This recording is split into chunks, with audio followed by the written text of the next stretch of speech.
শাহি টুকরা বানানো যে এত সহজ, এই রেসিপিটা না দেখলে বিশ্বাসই হবে না। বানানো যেমন সহজ, অল্প সময়ের মধ্যে তৈরি করে নিতে পারবে, খেতেও হয় অসম্ভব মজার। একবার বানিয়ে খেলে বারবার বানাতে ইচ্ছা করবে।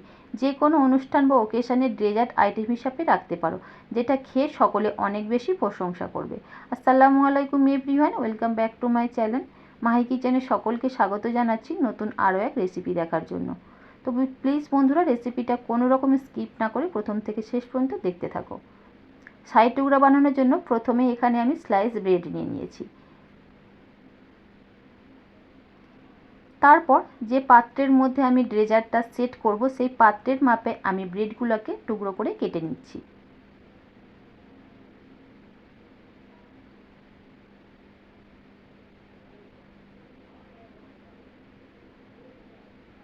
এই যে দেখো, ছুরি দিয়ে কিন্তু ব্রেডের 4টে সাইড আমি খুব ভালোভাবে কেটে নিচ্ছি।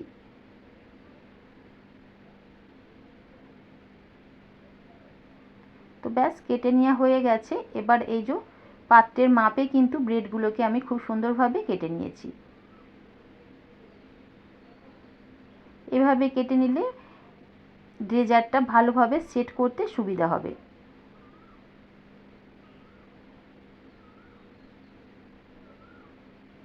তোমরা চাইলে কিন্তু ব্রেডটাকে যে কোনো শেপেই কেটে নিতে পারো।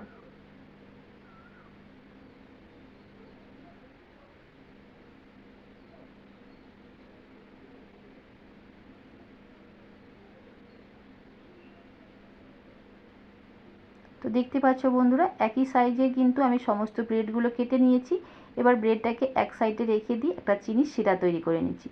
তার জন্য চুলায় একটা প্যান বসিয়ে দিয়েছি। প্যানটা ভালোভাবে গরম হয়ে যাওয়ার পর হাফ কাপ চিনি আর হাফ কাপ পানি, সুন্দর একটা ফ্লেভারের জন্য 2টা এলাচ দিয়েছি, সামান্য একটু গোলাপ পানি দিয়েছি, তারপর 4-5টার মতো কেশরের ধাগা দিয়েছি সুন্দর একটা কালার এবং ফ্লেভারের জন্য। হাতের কাছে যদি থাকে অ্যাড করবে, নাহলে কিন্তু স্কিপ করে যেতে পারো। সামান্য এখানে একটু ফুড কালার অ্যাড করতে পারো। তারপর নেড়ে চেড়ে চিনির শিরাটাকে আমি 2 মিনিটের মতো ফুটিয়ে নিয়েছি। আর একটু দেখো, এই চিপচিপে একটা চিনির শিরা আমার তৈরি হয়ে গেছে। এবার চুলোর ফ্লেমটাকে বন্ধ করে চিনির শিরাটাকে এক সাইডে রেখে দেবো। আবারও চুলোর একটা প্যান বসিয়ে দিলাম। প্যানটা ভালোভাবে গরম হয়ে যাওয়ার পর পরিমাণ মতো একটু সয়াবিন তেল দিয়েছি। তার মাঝে দিয়েছি চা চামচের 1 চামচ ঘি। চাইলে তোমরা এখানে কিন্তু ব্রেডগুলো ঘিয়েতেও ভেজে নিতে পারো। আবার চাইলে এই যে এইভাবে সয়াবিন তেল দিয়েও কিন্তু ব্রেডগুলো ভেজে নিতে পারো। ব্রেডগুলো দেওয়ার পর চুলোর ফ্লেমটাকে আমি মিডিয়াম ফ্লেমে রেখে উল্টে পাল্টে ব্রেডগুলোকে একটু লালচে করে ভেজে নিচ্ছি। তো দেখতেই পাচ্ছ বন্ধুরা, খুবই অল্প সময়ের মধ্যে কিন্তু ব্রেডগুলো ভাজা হয়ে যায়। তো এবার আমি তেল ঝরিয়ে ব্রেডগুলোকে তুলে নিচ্ছি।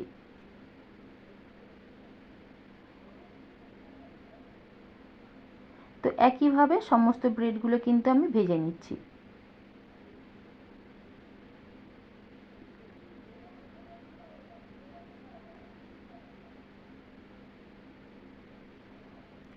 তো এই যে এখানে কিন্তু ব্রেডগুলো খুব সুন্দরভাবে আমার ভাজা হয়ে গেছে। একটা প্লেটের মধ্যে তুলে নিলাম।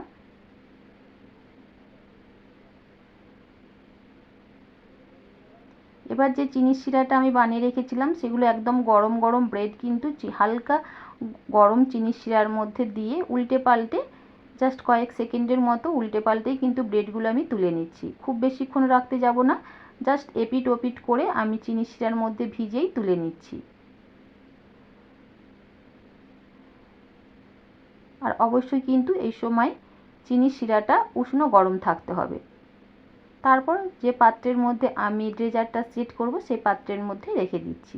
একইভাবে সমস্ত ব্রেডগুলোই কিন্তু আমি চিনির শিরার মধ্যে সোক করে নিয়েছি।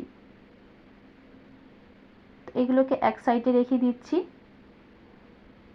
তারপর একটা মালাই তৈরি করে নিচ্ছি। তার জন্য চুলায় একটা প্যান বসিয়ে দিয়েছি। প্যানটা ভালোভাবে গরম হয়ে যাওয়ার পর আমি 2 বাটি ফুল ক্রিম দুধ নিয়ে নিলাম। তারপর স্বাদ মতো চিনি ব্যবহার করছি। মিষ্টিটা তোমরা তোমাদের ইচ্ছা মতো বাড়িয়ে কমিয়ে নেবে। তারপর দিয়ে দিচ্ছি চা চামচে 3 চামচ গুঁড়ো দুধ।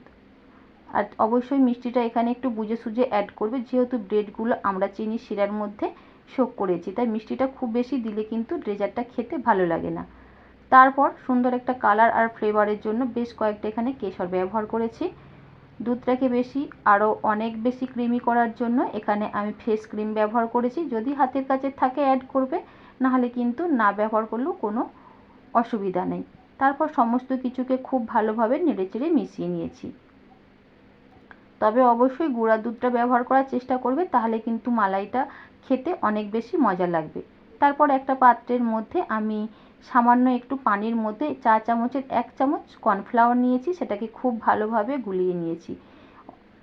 খুব ভালোভাবে গুলিয়ে নিয়ে এবার আমি দুধের মধ্যে কর্নফ্লাওয়ারের মিশ্রণটা দিয়ে দিচ্ছি আর এভাবে অনবরত নেড়ে চেড়ে যাচ্ছি। কোনোভাবে এখানে নাড়াচাড়া বন্ধ করা চলবে না, তাহলে কিন্তু ক্ষীরটা বা মালাইটা নিচে থেকে লেগে যেতে পারে, প্যানের নিচেও লেগে যেতে পারে, যেটা খেতে কিন্তু ভালো লাগবে না। তো ব্যাস, আমার এখানে মালাই কিন্তু রেডি হয়ে গেছে। এবার গরম মালাইটা সরাসরি আমি ব্রেডের মধ্যে ঢেলে দিচ্ছি। আর এই কাজটা একটু দ্রুত করবে, যেন মালাইটা বা ক্ষীরটা যেন গরম থাকে, তাহলে কিন্তু ব্রেডটা খুব সুন্দরভাবে সোক করতে পারবে। তারপর এই যে মালাইটা দেওয়ার পর আমি আমার প্রয়োজন মতো এখানে ড্রাই ফ্রুট অ্যাড করছি। তারপর আবারও একটা ব্রেডের আমি লেয়ার দিয়ে দিচ্ছি। উপর থেকে আবারও আমি ক্ষীর দিয়ে দিচ্ছি। তো ভালোভাবে ক্ষীরটা দেওয়া হয়ে যাবার পর আবারও উপর থেকে আমি এই যে ড্রাই ফ্রুট ছড়িয়ে দিচ্ছি।